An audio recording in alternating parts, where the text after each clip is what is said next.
Welcome to the podcast, Let the Prophets Speak. Today we continue our study of the second book of Samuel, that's Shmuel Bet. We are at Perek Tet Zion, that is chapter 16.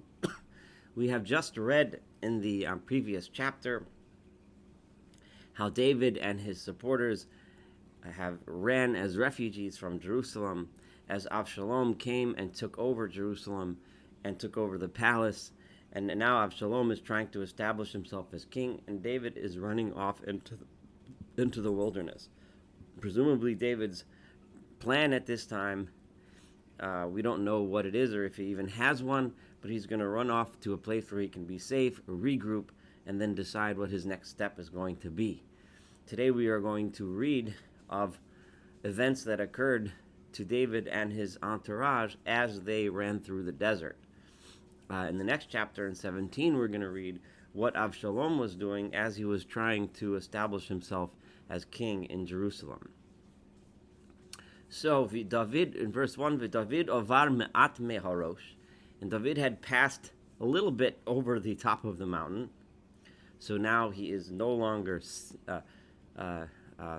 visible from the city of Jerusalem. V'hine tziva, and behold, Tziva, who is Nar Mephibosheth, who is the assistant or the servant of Mephibosheth. Mephibosheth is the remaining son of Saul, who we heard about a couple chapters ago. Likrato was coming to greet him. Tziva was coming to greet the entourage of David, and with him was a tzemed chamorim, was a pair of donkeys, chavushim, that were saddled. In other words, they were set and ready for someone to ride. And on top of, and also loaded on them was Masayim Lechem, was 200 loaves of bread, Umea Tzimukim, and 100 cakes of dried fruit, Umea Kayetz, also 100 cakes of just summer fruit, V'nevel Yayin, and a jug of wine, presumably a large jug of wine. So these donkeys were laden with provisions, presumably to give to the people in the entourage that were running with David. Vayomer HaMelech El Tziva, and the king said these were provisions for people that were traveling on the road. So the king says to Tziva, Ma'elalach, what is all of this to you? What is the stuff that you have? Vayomer Tziva, and Tziva said, HaChamorim leveis HaMelech lirkov, the donkeys are for you, for the house of the king, for people to ride, presumably for the king to ride. V'alechem v'akayetz le'echol ha'na'arim, and the bread and the fruit is all for the youths, for the men that are accompanying you to eat. And the wine is for those that are thirsty and tired in the wilderness, so they should have what to drink. Vayomer HaMelech, and the king said, V'ayeh ben Adonecha, and where is your king's son? Right, that would be the descendant of Saul, right? Vayomer Tziva el HaMelech, and Tziva said to the king, Hinei yoshev b'Yerushalayim, he is in Jerusalem. Ki Amar, because he is saying, Hayom Yashivu li Beis Yisrael Eis Mamluchos Avi. Today is the day, now is the time that the house of Israel, the people of Israel, will reestablish the kingdom of my father. So we have Tziva saying here that the house of Saul is looking at this rebellion of Avshalom, and the tragedy that's going on with David's household, that David's kingdom is falling apart, as an opportunity for the king of Saul to come back to power, for the Saul's household to come back to power. Even though it was Avshalom, who's David's son, who's taking over power, whenever there's a mess like this, everyone sees an opportunity, and maybe they would ally themselves with Avshalom or whatever it is. The bottom line is the old rivalries are coming back. Vayomer HaMelech leTziva, so the king said to Tziva, when David heard that Tziva's masters were working together with the conspirators, with Avshalom, he said to Tziva, who was their servant, Hinei lecha kol asher leMephibosheth, I am going to give you all of the property that Mephibosheth had. I gave it to him before, I'm giving it now to you. Vayomer Tziva, and Tziva said, Hishtachavesi. So here is Tziva really taking advantage of the situation. He is doing David a favor by bringing these supplies, but he's also taking advantage of the situation, of the chaos, in order for his own personal gain. Ishtachavesi, I bow to you. Emtzachein be'einacha Adoni HaMelech. I bow to you because I have found favor in the eyes of my master, the king. So Tziva is declaring his loyalty, and obviously he has what to gain on this. He's betting that David is going to win in the end, and he'll end up a lot richer. So that was encounter number 1, the encounter with Tziva.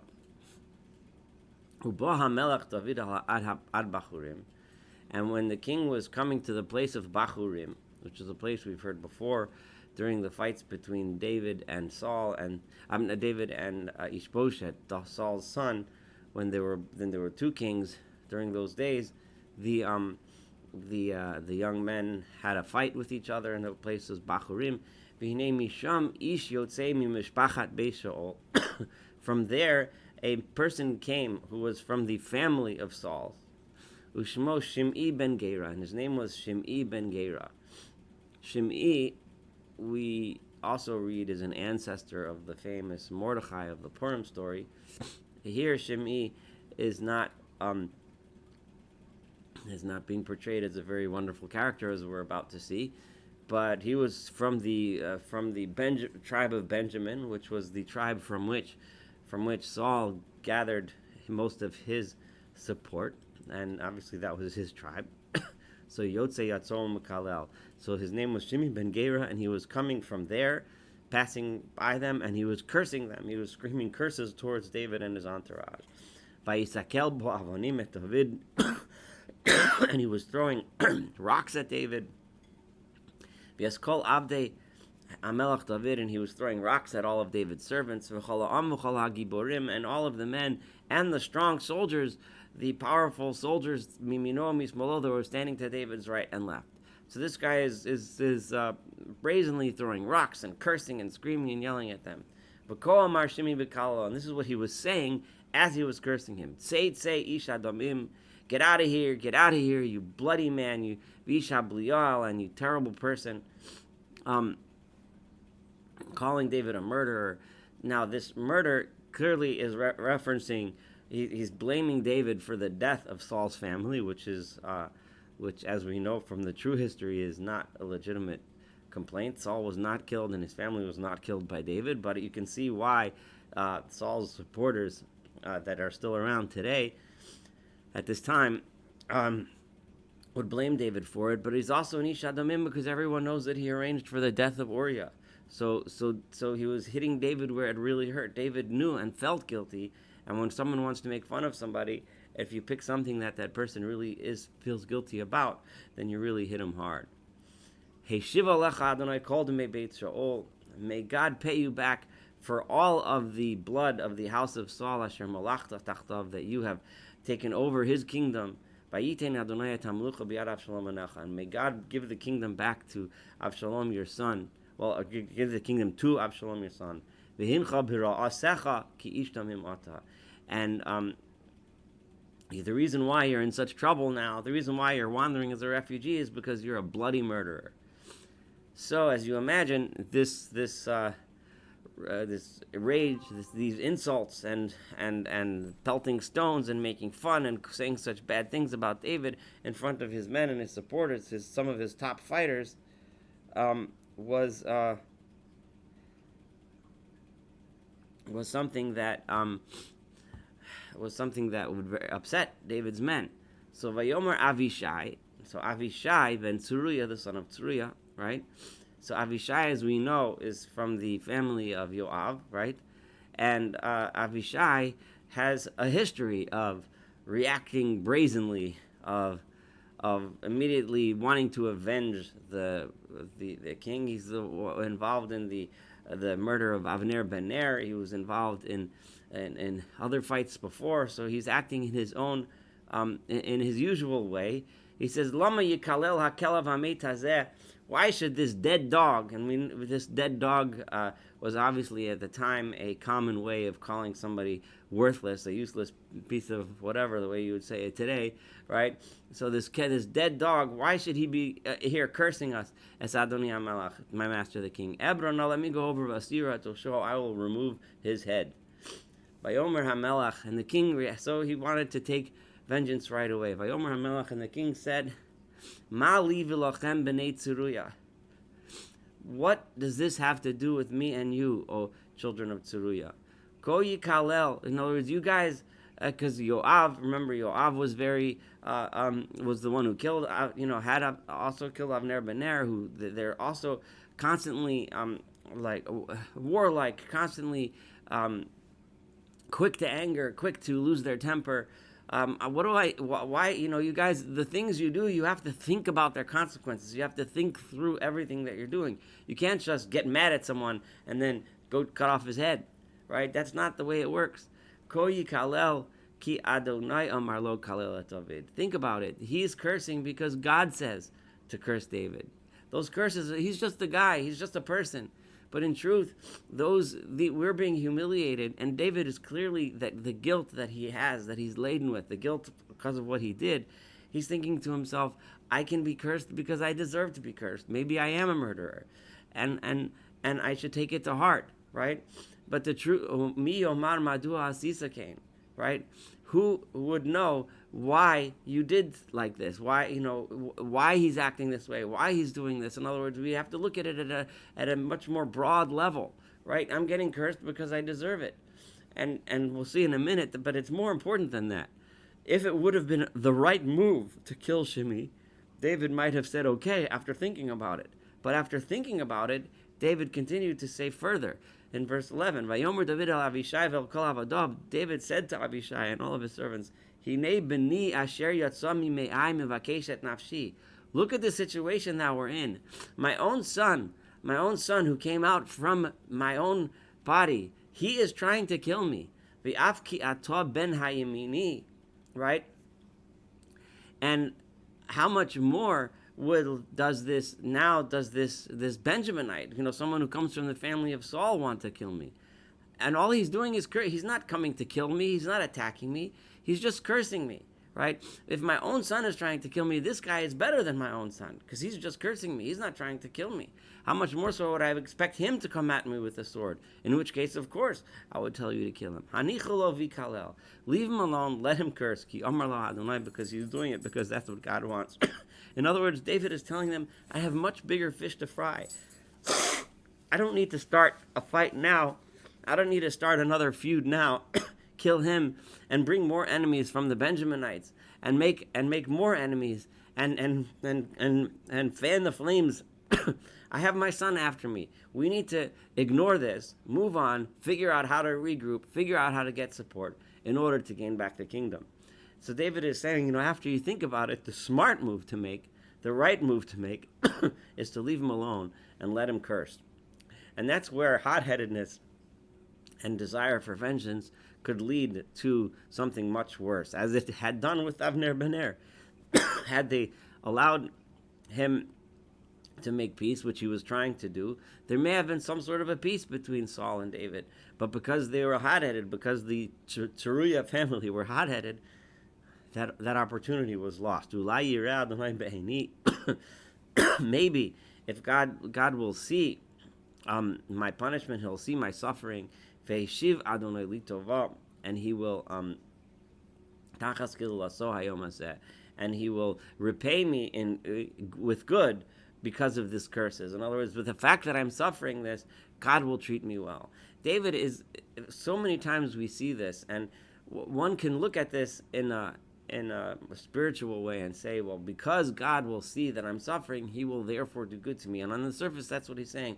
But what David is really saying is that if we act wisely, we will get a much better result. This word be'eni is interesting because it's spelled ayin yud nun, even though or ayin vav nun is how it's spelled, which would mean ba'oni, my suffering, but it's spelled be'eni. It's interesting because God will see be'eni is hinting. He will see my wisdom. He will see how I look at things. He will see how I stopped and looked and examined the situation. So while the simple meaning of the word is God will see my suffering and therefore he will do good to me, the underlying meaning that's being hinted at is God will see how I looked at the situation, thought about the situation, did the right thing, and that's why I will get the right result. And David and his men continued on the road. V'Shim'i holech b'tzeila hahar, and Shimi kept on going alongside the side of the mountain, Umaso, opposite him, Haloch v'ki Kalel, who was kept on going and constantly cursing, Vayisakel bo avanim Umaso v'iper be'afar, and he was throwing rocks at him and at David's entourage and throwing dirt at him. Vayavo hamelech v'cholam asher ito ayefim, and the king and all that were with him arrived at their spot where they were going to camp. Avshalom, and they rested there, exhausted. Avshalom v'chol ha'am ish Yisrael bo Yerushalayim Achitofel ito. Avshalom and all of the people of Israel that were with him and supporting him entered Jerusalem. And Achitofel, the famous advisor of David, Achitofel, whose advice was considered he was considered the wisest, the educated one, the one and he was with Avshalom as an advisor. So now we're leaving David and we're going back to the city of Jerusalem, focusing on what's going on there.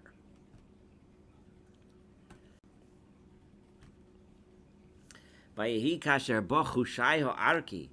Hushai the Arki, this is David's mole, David's plant, his spy, he's going to pose as a supporter of Avshalom, while he's really a spy for David, a plant to see what's going on, to see what's happening, and to try to mess up things going on. And he's going to play a key role in what will eventually become Avshalom's downfall and David's restoration to the throne. So Hushai Arki came, Re'eh David, David's friend, came to Avshalom, Vayomer Hushai el Avshalom. Hushai said to Avshalom, Yechi HaMelech, long live the king, long live the king. Note, he never says, long live the king, Avshalom. He says, long live the king, which Avshalom, of course, interprets as me, Avshalom. We will see how Hushai Arki plays to Avshalom's narcissism. He knows exactly how this narcissist thinks, how Avshalom thinks, and he's going to play to it constantly as he misleads him. Vayomer Avshalom el Hushai, so Avshalom said to Hushai, Zech chastuchas re'acha. His first reaction is, you're a friend of my father. Is this how you treat your friends? In other words, I'm supposed to trust you, right? I'm supposed to trust. You just double-crossed my father. You were his close friend. Now you're coming. Lama lo alachta asriacha. Why didn't you go with your friend, David? Why are you sitting here with me, calling me the king? So Vayomer Hushai el Avshalom. Hushai said to Avshalom, Lo ki asher. No, I'm not with him. Ki asher bochar Adonai v'yo'am hazeh. The one who God has chosen and this nation has chosen, v'chol ish Yisrael, and all the people of Israel, lo eheyev ito eshev. To him I will be, and it is with him that I will sit. So again, Hushai didn't state who it is that God has chosen, because we know that was obviously David, not Avshalom. But Avshalom will, of course, think that Hushai is speaking about him, right? I'm the one that God chose, because after all, look, I'm in the palace, so God must have chosen me. Right? So therefore Hushai said, I was never loyal to your father. I was loyal to the king as chosen. Now that you're the king as chosen, I'm going to be loyal to you. V'hashenis, and furthermore, Lemi ani avod. To whom should I serve? Halo lifnei beno. Shouldn't I serve David's son? So here you have Hushai already kind of setting up remember, there's another clan here. There's the clan of the people of Benjamin that want to restore Saul's family to the throne. So now that it's a mess, we already starting to see that they also want to get in on the action here. So I'm supporting you, Avshalom, right? Halo lifnei beno, because you're his son. So I am supporting David because I'm supporting David's son. You're continuing his monarchy. Kasher avati lifnei avicha, just like I served your father, so I will serve in front of you. So then he continued, Vayomer Avshalom el Achitofel. Avshalom said to Achitofel, Havulochem eitzah ma na'aseh. What should we do now? So Avshalom is here. He took over the palace. He took over Jerusalem. But David still has his strong men. He still has his entourage. He hasn't solidified his kingdom. And here Achitofel gives some advice that's extremely disturbing and extremely difficult to swallow. But Achitofel apparently is thinking that you have to do something, and the way some of the commentaries I've seen explain it, and I really like this explanation. You can see the Ralbag And Malbim explains it this way, that that people are still thinking they've seen me and my father, Avshalom and David, have difficulties together and then reconcile. So people are still thinking maybe Avshalom is really not taking the kingdom away from David. Maybe David will come back. They'll make some sort of a peace. They'll make some sort of a pact, right? Right? How do we do something that makes this irrevocable? That you force the people to choose between me or my father. People should know there is no chance at reconciliation. If you understand it in that way, then this horrific advice we're about to hear from Achitofel will make a little more sense. Vayomer Achitofel el Avshalom. Achitofel says to Avshalom, Bo el pilakshe avicha. You should you should sleep with the concubines of your father. Remember, David left 10 of his concubines, 10 of his wives, right, in the palace to continue his presence of his family there. David didn't imagine that Avshalom was going to do this, but here he's about to. If once you sleep with the concubines, that is an act of such grievousness, such rebellion against your father, that people will understand right away that it's either or. There's no chance at reconciliation. Asher hiniach l'shmar bayis. Those concubines that David left here to watch the house, sleep with them. V'shama kol Yisrael ki nevashta savicha. Then all of Israel will definitely hear that you have really made your father upset. You have really stepped out in that direction. V'chazku yidei kol asher yitach. And then all of those who are with you will now strengthen, and they're gonna have to make that decision. They're gonna put their swords by their side and say, we're ready to fight for you, because they know there's no more chance at peace. Anyone who has that illusion will be disabused of that illusion. So vayatu Avshalom ha'oel al hagag. They spread out a tent for Avshalom on the roof of the palace, and everyone knew what was going on in that tent. Vayavo Avshalom al pilakshe haviv le'nei kol Yisrael. And Avshalom slept with the concubines of his father in the eyes of all of Israel. Presumably, they didn't see the actual act, but they saw the tent, and they knew what was going on in that tent. Now, we did hear, remember, when Nathan the prophet chastised David about the sin of Bathsheba, he told David that you will be punished because others will sleep with your wives.